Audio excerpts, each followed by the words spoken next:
সবাই কেমন আছেন? যারা ফরেক্স মার্কেটে একদম নতুন এসেছেন, ফরেক্স ব্যবসা সম্পর্কে কিচ্ছু জানেন না, অথচ এখানে ইনভেস্ট করে রাতারাতি কোটিপতি হওয়ার জন্য স্বপ্ন দেখছেন, তারা এখনই ফরেক্স মার্কেট থেকে সরে যান। কারণ ফরেক্স মার্কেট অত্যন্ত ঝুঁকিপূর্ণ। সারা বিশ্বব্যাপী ফরেক্স ব্যবসা খুবই প্রতিযোগিতামূলক এবং খুবই ঝুঁকিপূর্ণ। যারা ফরেক্স মার্কেটে নতুন আসতেছে, আপনারা খোঁজ খবর নিয়ে দেখবেন 95% নতুন ট্রেডার এখান থেকে লস করে করে বের হয়ে যাচ্ছেন।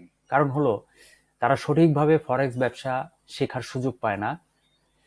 ইউরোপ আমেরিকাতে বড় বড় ইনস্টিটিউটগুলোতে 10 লাখ টাকা দিয়ে 1 বছরে হাতে কলমে প্র্যাকটিক্যালি এই ফরেক্স ব্যবসা শেখানো হয় ব্যাংকারদের জন্য।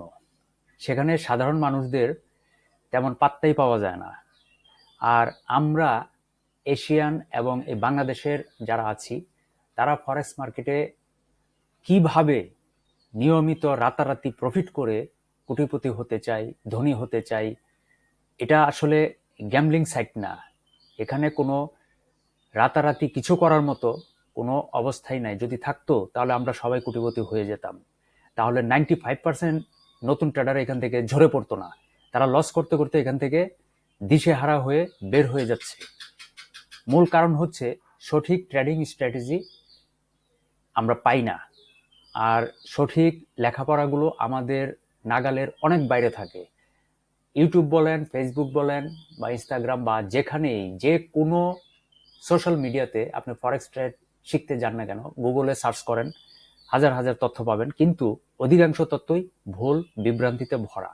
সত্য, সঠিক, বাস্তব সম্পন্ন রিয়েল যে স্ট্র্যাটেজিগুলো, রিয়েল যে সিস্টেমগুলো, এগুলো কখনোই প্রকাশ্যে কেউ বলে না এবং বলবেও না, বলার কথা না। কারণ ফরেক্স ব্যবসাটা এতই দামি, এতই মূল্যবান, এতই উচ্চ শ্রেণীর যে এখানে আমাদের মতো মানুষের কোনো পাত্তাই নাই।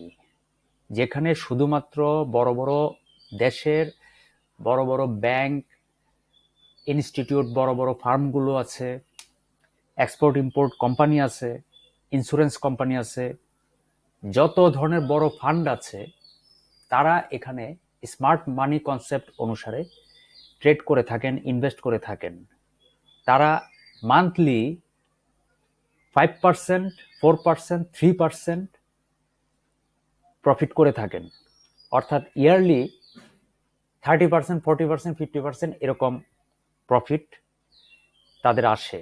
আর আমরা সেখানে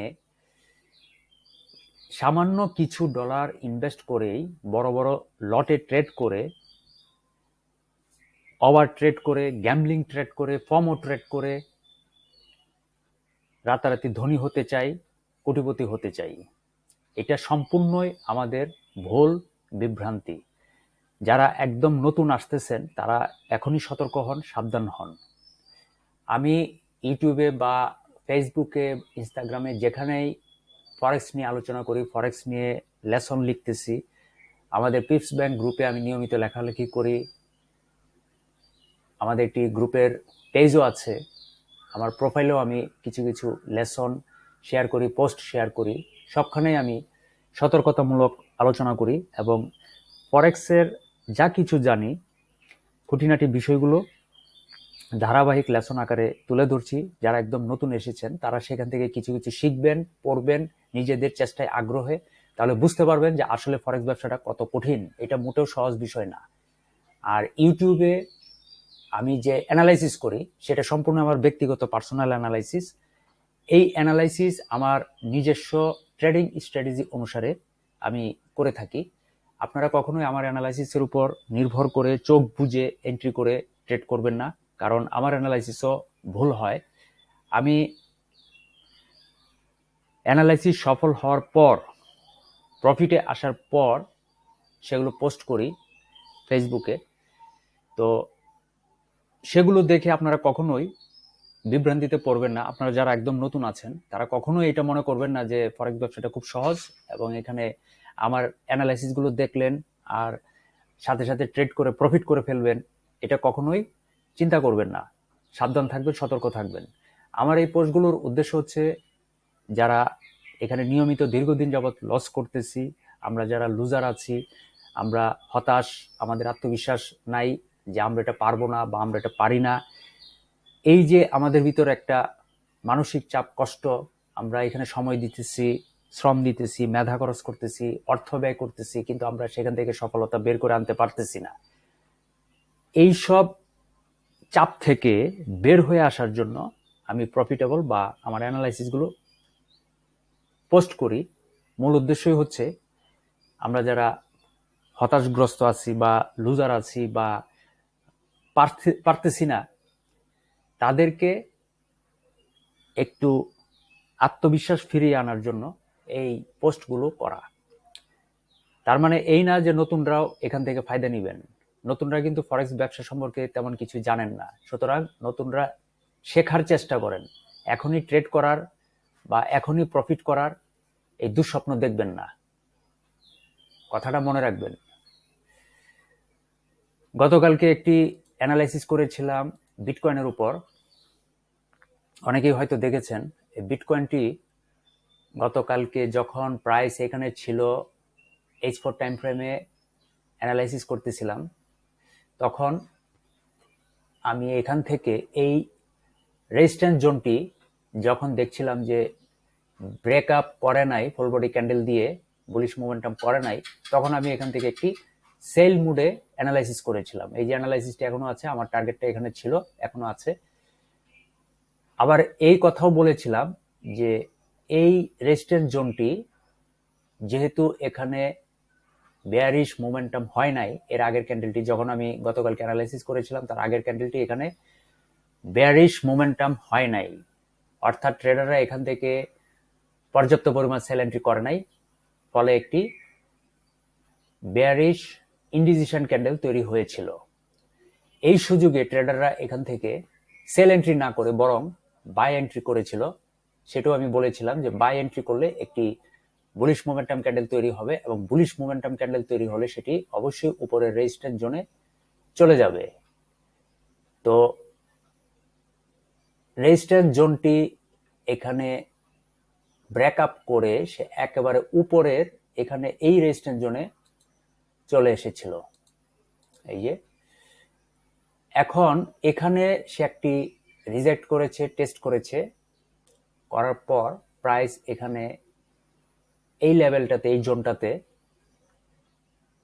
পুনরায় রিটেস্ট করতেছে। এখান থেকে প্রাইস আবার হয়তো উপরের এই রেজিস্ট্যান্স জোনে টেস্ট করতে পারে, পুনরায় টেস্ট করতেও পারে।